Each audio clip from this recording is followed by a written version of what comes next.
नमस्कार साथियों, सशक्त भारत बीजेपी से मैं डॉक्टर आर के वर्मा आपके सामने मैं राष्ट्रवाद, हिंदुत्व, सनातन धर्म के प्रचार प्रसार हेतु वीडियो लाता हूं और मैं आपसे आशा करता हूं कि आप मेरा उत्साह बढ़ाएंगे, मेरे चैनल को सब्सक्राइब करेंगे, हर संभव प्रयत्न करेंगे जिससे मेरा उत्साह बढ़े।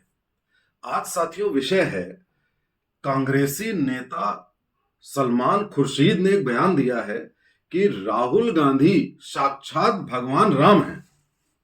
उन्होंने राम जैसे भी नहीं कहा है, उन्होंने कहा कि वो भगवान राम हैं, इमामे हिंद हैं, महापुरुष हैं, सुपर ह्यूमन हैं। ये उन्होंने वक्तव्य दिया है। अब साथियों, इसको अगर विश्लेषण करें तो उन्होंने राम भक्त नहीं बोला राहुल गांधी को, उन्होंने राम का सेवक नहीं बोला, उन्होंने राम का पुजारी नहीं बोला, उन्होंने साक्षात राम बोल दिया। अब इसके पीछे उनकी मंशा क्या थी मैं आपको बताता हूं। राम भक्त बोलते, राम का सेवक बोलते, राम के अनुयायी बोलते तो उनका एक वोट बैंक नाराज हो जाता, क्योंकि राम भक्त कहना तो बड़ा गलत है। अब साक्षात राम कह दिया तो वो वोट बैंक क्यों खुश होगा? वो इसलिए खुश होगा कि आपने भगवान राम को वहां से यहां कर दिया, उनका स्तर गिरा दिया। यही लोग चाहते हैं, ये लोग भी यही चाहते हैं और कुछ और लोग भी यही चाहते हैं, और इनको बिल्कुल सुपर ह्यूमन या इमामे हिंद कह दिया। अब ये शब्द तो समझ में आता नहीं है। और ऐसे व्यक्ति को राम कहा है जो व्यक्ति भगवान राम के मंदिर बनने में सबसे बड़ी अड़चन थे। सुप्रीम कोर्ट में बड़े बड़े वकील लगा दिए थे कि राम मंदिर ना बनने पाए। इन्होंने ही भगवान राम को काल्पनिक कह दिया था कोर्ट में, इन्होंने ही राम सेतु को कह दिया था काल्पनिक।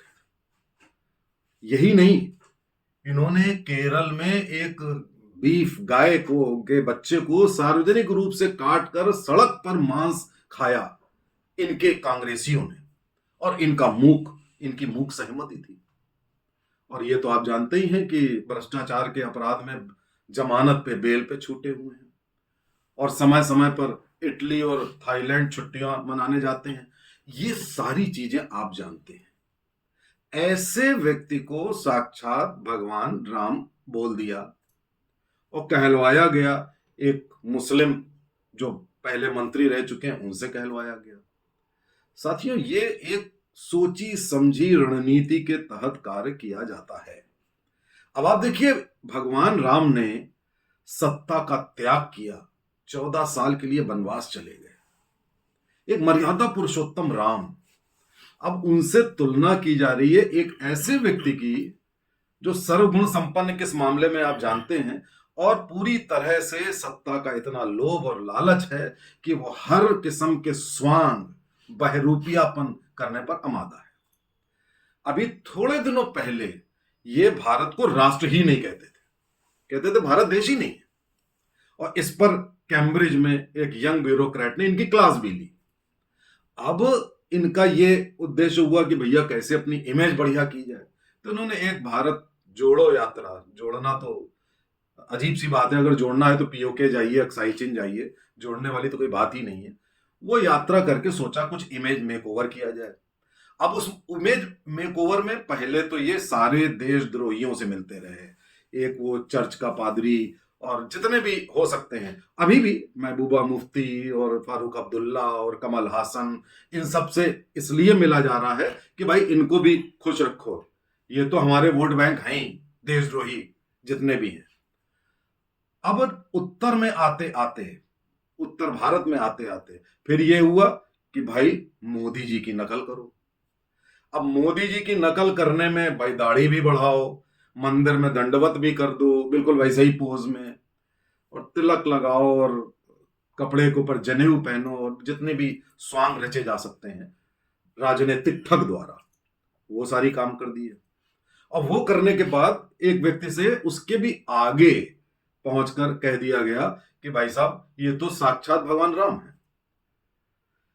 वोट पाने के लिए जो आप ये काम करते हो, ये सोच करके कि एक समुदाय तो आपका है ही, आप हिंदू धर्म को, भगवान राम को अपमानित करके उसको खुश करके उसके वोट ले लोगे, और हिंदू इतना बेवकूफ है कि आप सोचते हो कि वो ये बात सुनकर वो भी वोट दे देगा। आप बहुत गलत। मैं आपको राहुल गांधी बताऊं, आप बहुत ही आपको गलत राय दी जा रही है। हिंदू बंधुआ वोटर नहीं है, नंबर एक।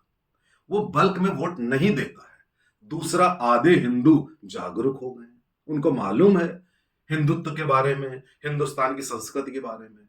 और 2024 का चुनाव सांस्कृतिक राष्ट्रवाद पर होगा, देश की संस्कृति पर होगा। अब आप देश की संस्कृति में एक तरफ देश तोड़ू, अंतरराष्ट्रीय देश तोड़ू लोगों से आप मिलेंगे, और एक तरफ आप ये नाटक करेंगे। बात बनेगी नहीं और बिगड़ जाएगी। वो ठीक है कि आपका समुदाय सोचेगा कि आप ये नाटक कर रहे हैं तो वो आपको वोट देगा, ठीक है, कोई बात नहीं। आप सोचते हो कि इससे हिंदू बंधुआ वोटर बन के आपको वोट दे देगा, तो आप बहुत गलत कर रहे हैं। मेरी राय है कि अगर मोदी से लड़ना है, मोदी जैसे बनिए, निष्ठावान बनिए और हृदय से भारत की संस्कृति के लिए काम करें, तो शायद आप कुछ वोट भी ले लें और कुछ आप टक्कर भी दे लें। वरना राहुल गांधी और सारे कांग्रेसियों, आप कान खोल के सुन लीजिए कि स्थिति आपकी पहले से भी बुरी होने वाली है। देश जाग चुका है और दिन पर दिन जाग रहा है। और साथियों, आपसे भी कहूंगा, ऐसे बहरूपियों को पहचान लीजिएगा। ज्यादा तो लोग पहचानते हैं, कुछ लोग नहीं पहचान रहे, तो पहचान लीजिएगा और इनको कतई इनके इस स्वांग में, नाटक में आइएगा नहीं। जय हिंद, जय भारत।